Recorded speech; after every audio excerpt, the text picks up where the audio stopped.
순종함으로 기적을 체험한 드보라와 바락, 순종함으로 기적을 체험한 드보라와 바락이라는 제목으로 말씀을 드리고자 합니다.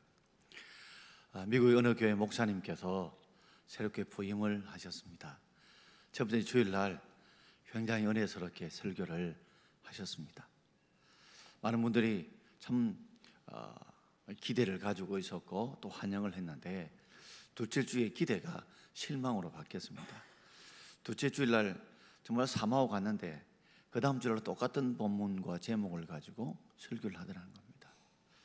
이상하다 싶었는데 셋째 주에도 똑같이 같은 본문을 가지고서 같은 제목으로 설교해서 목사님 좀 이상한가 아이가?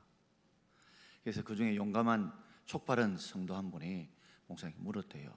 목사님 3주나 똑같은 본문을 가지고 똑같이 설교하는데 목사님 알고 하십니까? 모르고 하십니까? 그래서 목사님께서 다 알고 있다고, 성도들이 말씀을 듣는 것 그리고 기억하는 것도 중요하지만 더 중요한 것은 그 말씀대로 순종하는 삶이 중요한데, 정말 말씀을 준비해서 전해도 그들이 듣기는 듣고 그래서 기억은 하는데 그 말씀대로 순종하지 않기 때문에 제가 3주를 같이 설교를 해서 왜 똑같은 본문으로 이렇게 설교를 하지?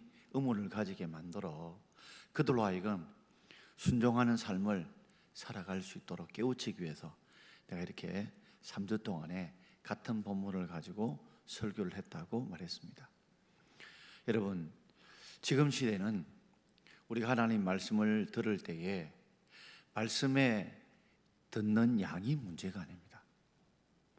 정말 많은 설교의 그 말씀들이 우리가 예배를 통해서 또 방송을 통해서 또는 인터넷을 통해서 또 라디오를 통해서 TV를 통해서 우리가 듣고 있습니다. 그런데 그 말씀의 양은 많으나 그 말씀의 질이 떨어지고 있는 시대입니다. 홍수가 나게 되면 정말 물이 너무너무 많죠. 그러나 정작 마실 물은 별로 없는 것처럼 너무나 말씀을 많이 듣긴 들어도 성도의 삶이 말씀을 듣는 게 목적이 아니잖아요. 말씀을 듣고 그 말씀을 기억해서 그 말씀대로 우리가 순종하는 것이 우리가 말씀을 듣고 예배를 드리는 목적이잖아요. 근데 더 안타까운 것은 성도들의 말씀에 순종하지 않기 때문에 더 큰 문제, 더 큰 어려움은 순종할 때 주신 하나님의 복을 그들이 누리고 살지 못한다는 게 정말 목회자로서 더 안타까운 일이죠. 성도님들이 그 말씀을 순종하지 않는 것, 그것도 안타깝지만 순종함으로 하나님 주시는 그 은혜와 복을 그들이 순종하지 못하면 누리지 못하는 게 목회자 입장에서는 더 힘들고 더 안타까운 일이 아닐 수가 없다는 말입니다. 여러분, 자녀를 키우면서 늘 부모님들이 자녀가 순종하기를 원하시죠. 예배를 빠지지 마라. 말씀을 들을 때 내게 주신 말씀으로 들어라. 그리고 먼저 공부하고 놀아라. 그리고 해야 될 일을 해라. 음식 반찬 먹을 때 편식하지 마라. 등등 이렇게 말씀을 많이 가르친 이유도, 순종을 요구한 이유도 그 내면의 깊은 뜻은 자녀들이 그 말씀에 순종함으로 복을 누리기를 원하는, 복을 누리기 원하는 그 마음에서 부모님들이 말씀을 하잖아요. 순종한 것 때문에 부모의 기쁨도 있지만 그러나 궁극적으로 보면 자녀가 잘 되도록 복을 받도록 하기 위해서 부모님들이 했던 말을 또 하고 했던 말을 또 하는 잔소리처럼 들리지만 그 의미 속에는, 그 순종을 요하는 의미 속에는 자녀가 복을 받기를 원하는 그런 마음이 그 속에 담겨 있지 않습니까? 구약의 아브라함 보면 하나밖에 없는 아들 이삭이죠. 하나밖에 없는 아들 이삭이지만 하나님이 바치라고 했을 때 하나님이 무엇 때문에 바치라는지 모르지만 그래도 하나님 말씀에 전적으로 순종할 때 하나님께서 여호와 이래로 미리 하나님 재물을 준비하시고 하나님께서 아브라함이 약속하신 자녀와 그리고 번성의 복들을 그에게 비로소 그때부터 열어주지 않습니까? 신약에 베드로를 봐도 정말 빈배요 빈손임에도 불구하고 깊은 데로 가서 그물을 던지라. 갈릴리 바다에서 호수에서 잔뼈를 굵던 베드로가 볼 때는 지금 이른 아침 시간에는 깊은 데 물고기도 없는데 그럼에도 불구하고 순종을 했을 때 두 배나 가득 차는 복을 누리게 되지 않았습니까? 결국 하나님이 우리에게 어떤 때는 이해할 수 없는 일들을 이해할 수 없는 그런 상황에서 순종을 요구하는 그 근본 이유는 우리에게 하나님이 복을 주시기 원하는 건 줄 믿습니다. 그러므로 우리 성도들이 말씀을 잘 듣고 그리고 기억하는 것도 중요하지만 그 말씀을 잘 들음으로 순종해서 하나님이 주시는 은혜와 복을 정말 누리기를 원하는 것, 그것이 하나님의 소원입니다. 오늘 사사기 4장과 5장은 드보라와 바락에 대한 이야기입니다. 사사기 4장은 전쟁 시작부터 전쟁이 어떻게 승리하게 됐냐 하는 역사적인 사실을 다루고 있고, 그리고 사사기 5장은 그 전쟁 승리 이후에 드보라와 바락이 하나님 앞에 찬송하는 노래로 이루어져 있습니다. 오늘 제가 설교의 제목처럼 순종함으로 기적을 체험했던 드보라와 바락, 세 가지로 한번 말씀을 생각해 보려고 합니다. 자, 첫 번째 제목을 함께 읽겠습니다. 하나님 말씀에 직접적으로 순종한 드보라입니다. 직접적으로 하나님을 순종한 드보라인데 우리 1절부터 3절까지 한번 읽어볼까요? 에훗이 죽으니 이스라엘 자손이 또 여호와의 목전에 악을 행하며 여호와께서 하솔에서 통치하는 가나 왕 야빈의 손에 그들을 파셨으니 그의 군대 장관 하로셋 하고미에 거주하는 시스라라. 야빈 왕은 철병고 900대가 있어 20년 동안 이스라엘 자손을 심히 학대하였으므로 이스라엘 자손이 여호와께 부르짖었더라. 아멘. 자, 첫 번째 사사가 온넬이었습니다. 나중에 갈렙의 사이가 되죠. 두 번째 사사가 왼손잡이 에훗입니다. 이 왼손잡이는 오른손을 쓰지 못하는 자라는 뜻으로 뭔가 능력에 부족함이 있다는 의미죠. 세 번째 이제 사사가 등장하는데 그 사람이 여자인 바로 드보라입니다. 자, 에훗이 죽었습니다. 두 번째 사사가 죽자 지도자가 얼마나 중요한지, 이 지도자 사사가 죽자 이스라엘 자손이 또 여호와의 목전에 뭘 행합니까? 악을 행합니다. 참 지도자가 교회나 나라나 그죠? 참 지도자가 중요합니다. 지도자가 죽자 백성들의 마음과 생각이 나누어지기 시작하게 되었습니다. 그래서 이스라엘 자손이 악을 행한 앞에 무슨 단어가 하나 들있죠? 무슨 단어입니까? 무슨 단어입니까? 또라는 단어입니다. 또 여호와의 목전에 악을 행했다. 그러니 지도자가 죽자 그들은 자기의 속인의 옳음대로 행하는데 그것들이 다 하나님 앞에 악을 행하게 되어졌습니다. 악을 행하면서 하나님께서 그 악을 그냥 보고 있지 않습니다. 하나님이 심판을 하시는데 그 악, 죄악에 대한 심판을 하시는데 어떻게 심판하냐면 여호와께서 누구를 했냐면 가나안 야빈의 군대 장관 시스루를 통해서 그게 뭐요? 그들을 파셨다. 그들을 누굽니까? 이스라엘 백성을 팔았다. 이 말은요, 종살이하게 만들었다. 노예살이하게 만들었다. 즉 학대받게 만들었다는 것이죠. 이게 바로 하나님의 심판이었습니다. 죄악에 대한 심판이었습니다. 하나님이 어떤 데는 심판하는 방법이 각자 다르죠. 어떤 데는 우리 자신에게도 하기도 하고 우리 자녀들에게 하기도 하고 우리에게 질병을 주기도 하고 어떤 때는 불신자를 통해서 우리에게 고난과 고통을 주기도 합니다. 자, 그런데 이 가나안 야빈은 어떤 사람이냐면 철병거가 몇 대라고요? 900대가 있었습니다. 총으로 싸우는 시대 같으면 한마디로 전차를 900대나 가지고 있으니까 얼마나 대단한 힘을 가지고 있습니까? 그래서 이스라엘 백성을 몇 년 동안 심히 학대했습니까? 몇 년요? 20년 동안. 20년요, 엄청 긴 세월입니다. 심히 학대를 받게 되면 사람들은 나타나는 정상이 뭡니까? 심의학대를 받으면 누구를 찾을까요? 여호와를 찾습니다. 심의학대 받으니까 기도도 어떻게 됩니까? 부르짖게 하게 됩니다. 하나님이 심의학대한 이유가 뭐하라고 심의학대 하신 거예요? 여호와께 부르짖으라고 하나님께 권한을 주십니다. 바꿔 말하자면 하나님 우리를 죄를 행할 때에 하나님이 심판하신 이유도 바로 그 모든 죄악을 용서하시고 그 죄에서 건져주실 하나님 앞에 뭐요? 부르짖으라고 주시는 거예요. 그런데 우리가 고난을 겪음에도 불구하고 부르짖지 않으면 그게 피할 길이 생기지 않습니다. 그런데 20년 동안 심의학대를 받으니까 처음에는 기도했겠죠. 기도하다가 뭐요? 점점 그 학대가 심해지자 그들의 기도도 점점 부르짖게 되었죠. 그 기도가 어느 쯤 상달되어지자 하나님께서 이제 그들을 건질 사사를 예비하십니다. 우리 4절과 5절을 함께 읽겠습니다.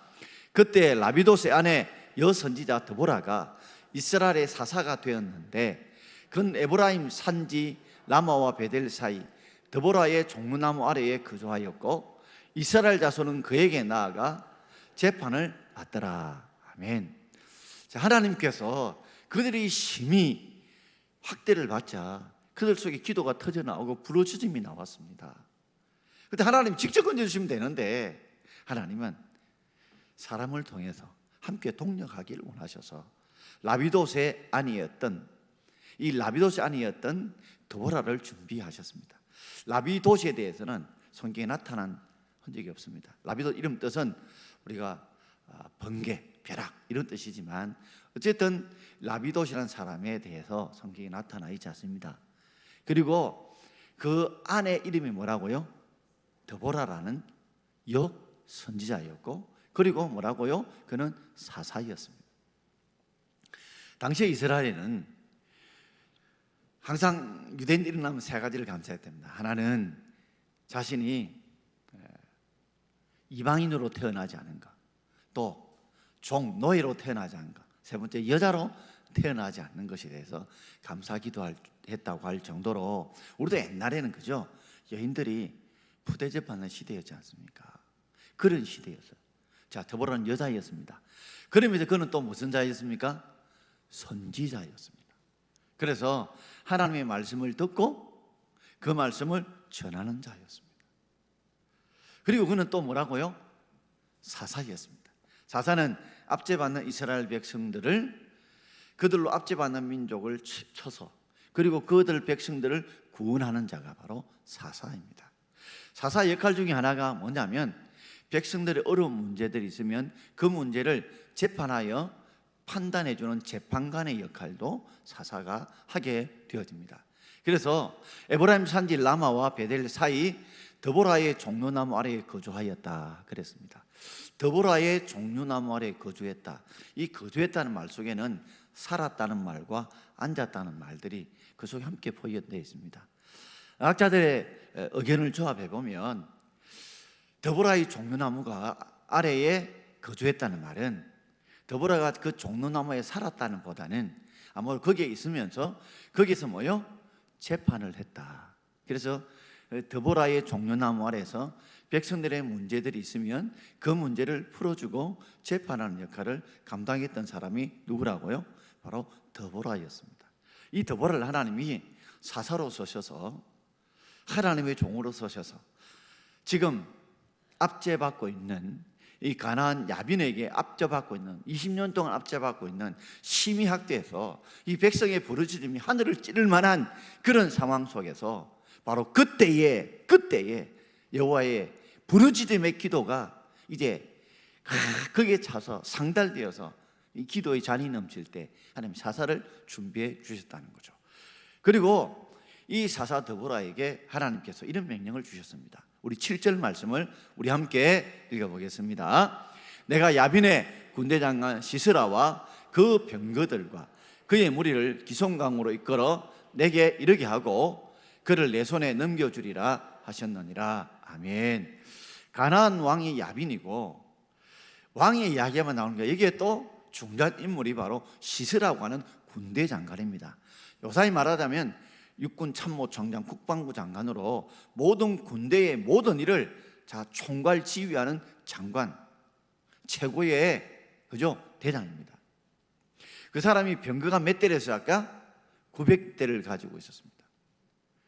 그러니까 병거가 900대인데 여러분 총을 가지고 싸움하고 거기에서 전차를 가지고 대포를 가진 사람은 이길 수 없죠. 우리가 민주내라 때 우리는 칼과 화살로 싸우는데 일본이 조총으로 싸우면 우리가 못 이기는 거와 똑같습니다.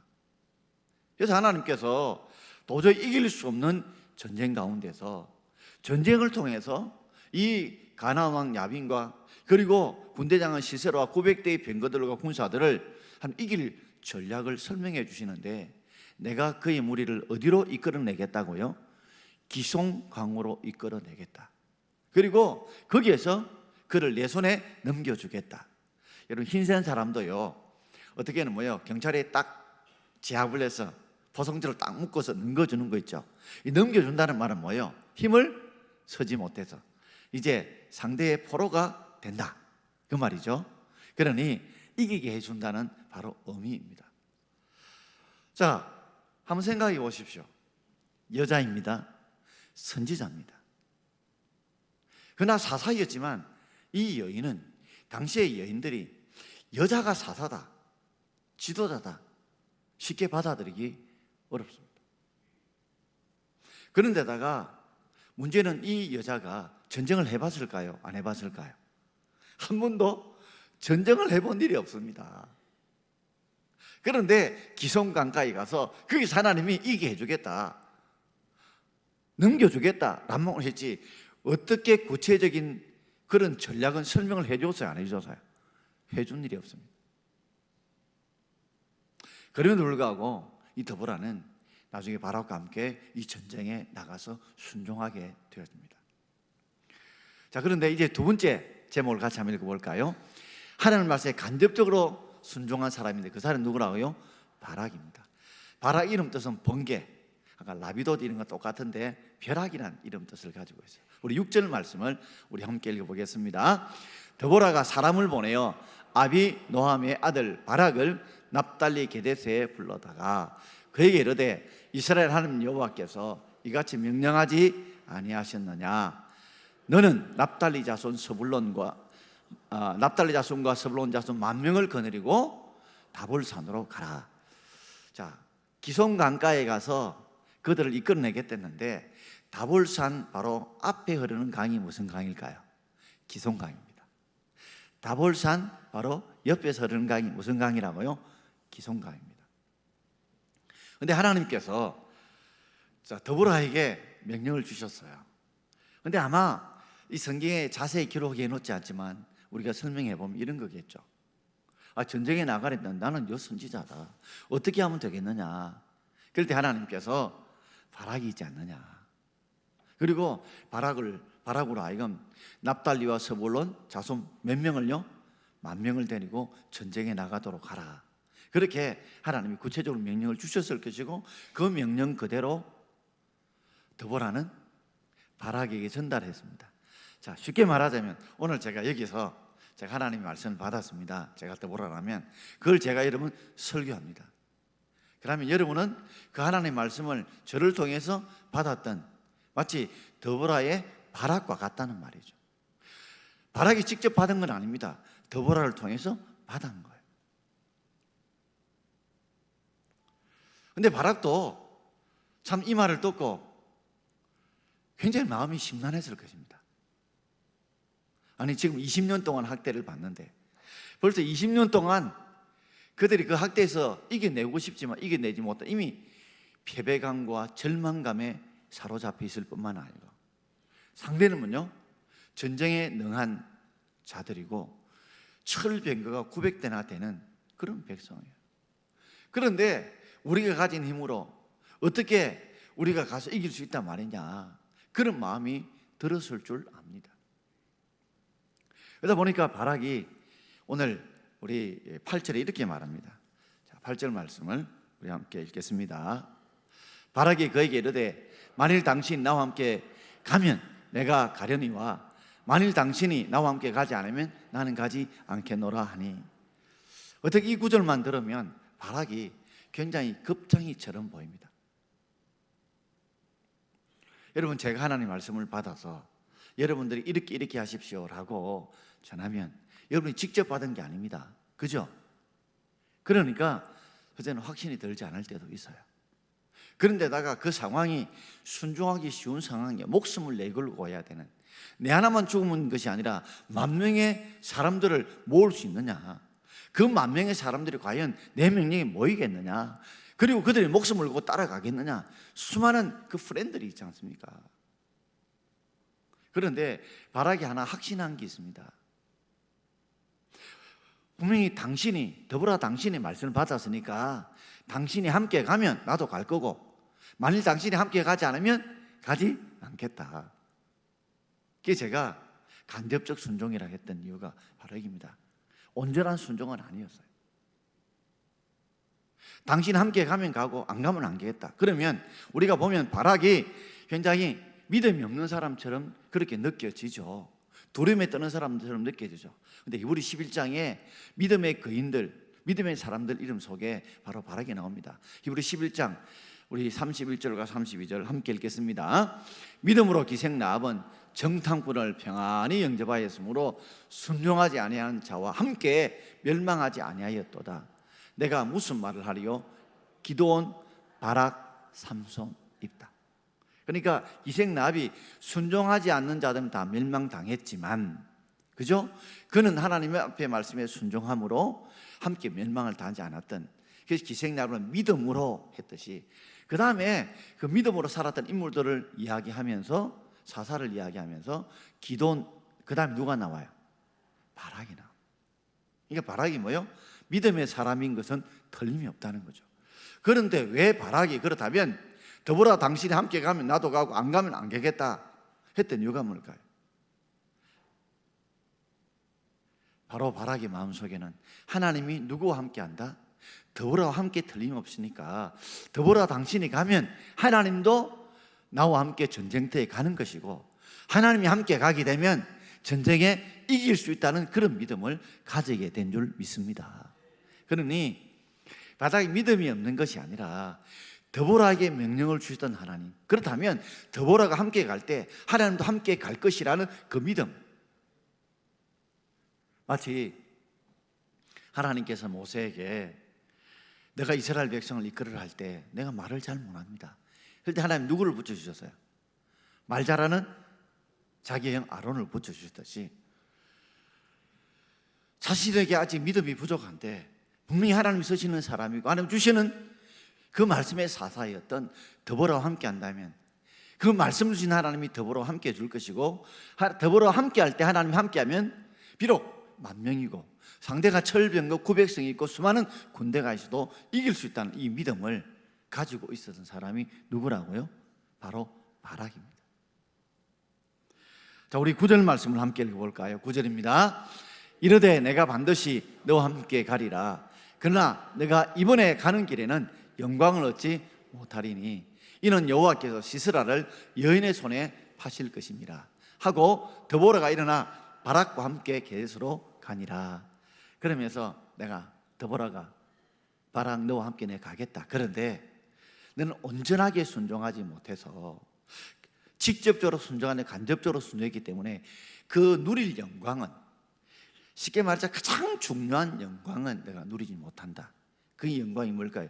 군대장관 시스라를 죽이는 영광, 전쟁에 마치 꽃처럼 가장 영화로운 누리는 영광은 여인이 누리게 될 것이다 라고 이야기를 하고 난 이후에 이제 더보라는 바락과 함께 전쟁터에 나가게 됩니다. 자, 세 번째 제목은 우리 함께 같이 읽어보겠습니다. 세 번째 제목입니다. 이처럼 직접 순종하든지 간접적으로 순종하든지 순종하는 자에게 여호와 이레의 하나님은 어떤 복을 준비해 놓으셨습니까? 우리 하나님께서는요, 우리가 순종할 때 세밀하게 이야기를 안 해주십니다. 저도 목회를 하면서 느끼는 거는 하나님이 좀 제가 이해가 되도록 세밀하게 1단계, 2단계, 3단계, 4단계 서론, 본론, 결론 이렇게 말씀해 주시고 순종하라 하면 저도 할 건데 이걸 해라. 마음에 감동을 주고 깨우침을 주시지. 구체적으로 다음에 어떻게든 플랜을 이야기 안 해줘요. 바로 이것이 바로 순종이죠. 제가 늘 이야기하지만 이게 뭡니까? 컵이죠. 여러분 컵인 줄 믿습니까? 이래 물으면 제가 등신입니다, 여러분. 보는 걸 보고 믿느냐 안 믿느냐 묻질 않아요. 안 보이는 걸 보고 믿느냐 안 믿느냐 묻는 것입니다. 하나님이 계획을 가르쳐 주지 않으셔도 하나님을 신뢰하고 하나님을 신뢰함으로 우리가 따르는 것이 바로 순종인 줄 믿습니다. 막 시나리오 다 펼쳐놓고 여러분 믿느냐? 그래요. 누가 원합니까? 그래서 하나님이 그들에게 순종을 요구하시고 그 신뢰를 통해서 따르기 때문에 순종하기 때문에 그 신뢰에 대한 복이 바로 순종의 복으로 주시는 것이죠. 자, 그래서 하나님이 우리가 순종하면 하나님이 그때부터 시나리오를 이제 우리에게 보여주기 시작합니다. 펼쳐주시는데 여기에 두 가지 하나님 미리 준비해 놓으셨습니다. 하나님이 우리가 순종할 때는 반드시 하나님이 준비해 놓으십니다. 여호와 이레 준비하신 하나님이거든요. 먼저 환경을 준비해 놓으셨습니다. 자, 우리 15절 말씀을 우리 함께 읽어보겠습니다. 여호와께서 바락의 앞에서 시스라와 그의 모든 병거와 그의 모든 군대를 칼날로 혼란에 빠지게 하시매 시스라가 병거에서 내려 걸어서 도망한지라. 자, 우리 이 본문을 좀 이해하려면 상황을 알아야 됩니다. 지금 요 전쟁할 때가 겨울입니다. 겨울이면 그때가 이스라엘 땅에는 건기 때입니다. 즉 비가 안 올 때입니다. 그러니 당시의 기송강강은 비가 오면 뭐요? 강물이 흐르고 비가 안 오면 강물이 흐르지 않는 와디였습니다. 건조천이었습니다. 지금 그때가 뭐요? 겨울철 비 오지 않을 때였습니다. 그러니 기송강가가 뭐요? 마치 평야와 같았어요. 그러니 전쟁하기가 이 평야와 같으니까 산 같으면 이 철병거가 두 바퀴 달린 병거가 움직이지 못하지만 평지니까 비가 오지 않으니까 강바닥은 뭐요? 딱딱해졌을 거예요. 그러니까 병거가 충분히 자신이 활용할 수 있기 때문에 그래서 이 시스라가 군대와 이 병거 900대를 이끌고 기송강에 진을 친 거지요. 그런데 비가 오지 않을 때에 뭐가 온 거예요? 갑자기 폭우가 쏟아진 겁니다. 그러니 이 강물이요, 이 와디라는 강물이 비가 쏟아지면 우리 같으면 이 신천 강물이 흐를 때는 신천이 이미 파놓은 거기를 따라 물이 흐르죠. 근데 와디라고 하는 것은 평야예요. 물이 어디로 흐를지 알아요, 몰라요?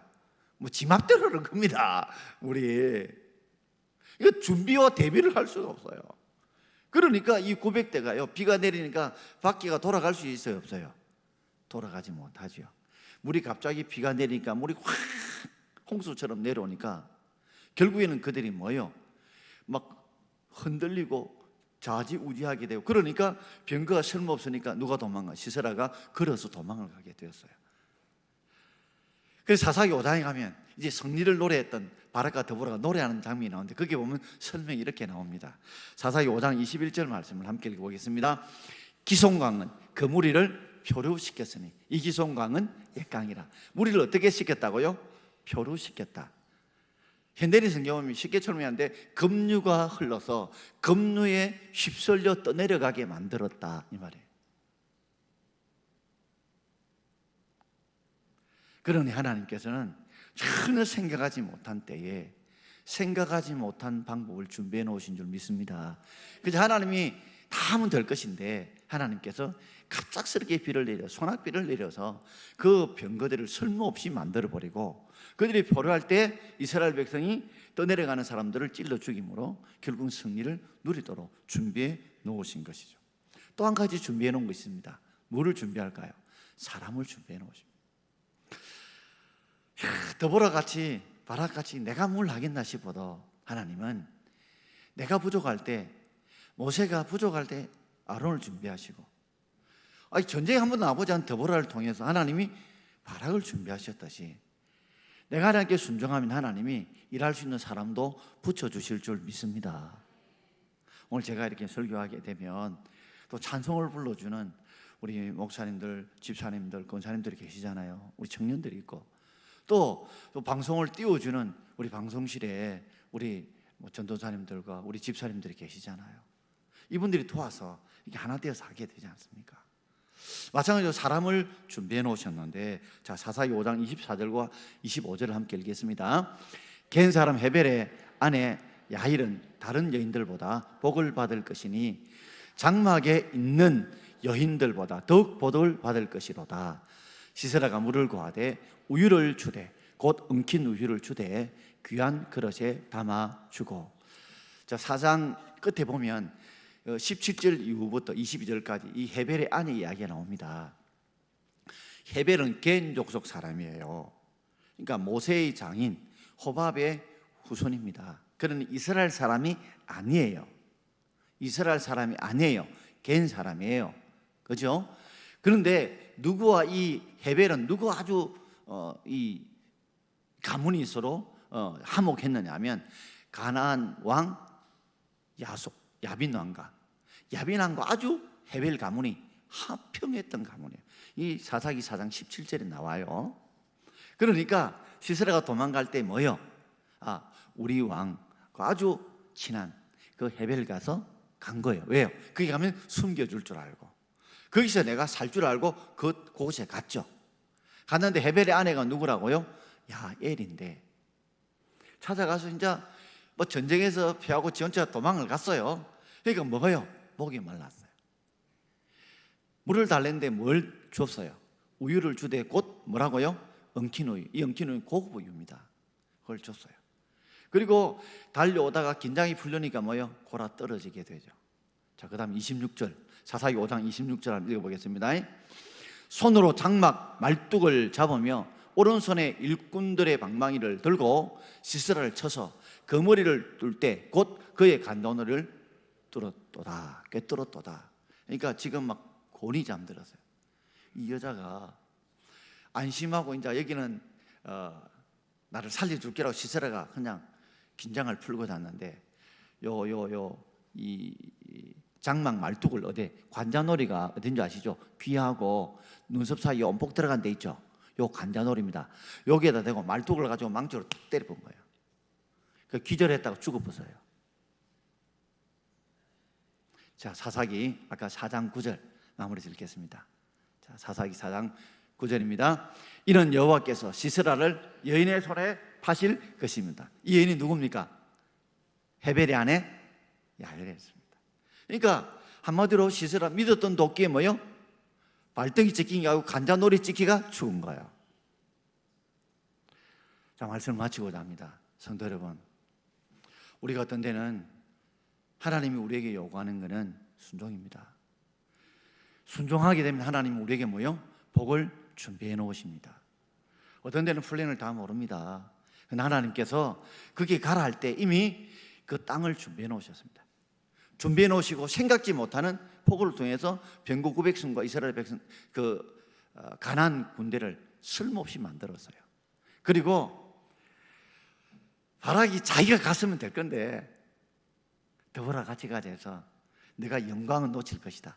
시세라를 또 죽이기 위해서 누구를 준비하신 거예요? 헤벨의 아내 야엘을 준비하셔서 온전하게 승리하도록 만드신 줄 믿고, 우리의 삶 속에서 여러분 이해가 되든 안 되든 하나님께 철저히 순종할 수 있도록 기도하시고, 그럴 때 하나님께서는 우리에게 준비하신 복을 주실 줄 믿습니다. 내가 부족하면 하나님 뭐요? 비를 내리게 만드시든지 아니면 사람을 준비하시든지 하나님이 준비해서 순종하는 자에게 복을 주실 줄 믿고 그런 복을 누리는 저와 여러분 되기를 주의 이름으로 축원합니다. 자, 주님 말씀하시면 우리 찬송 부르고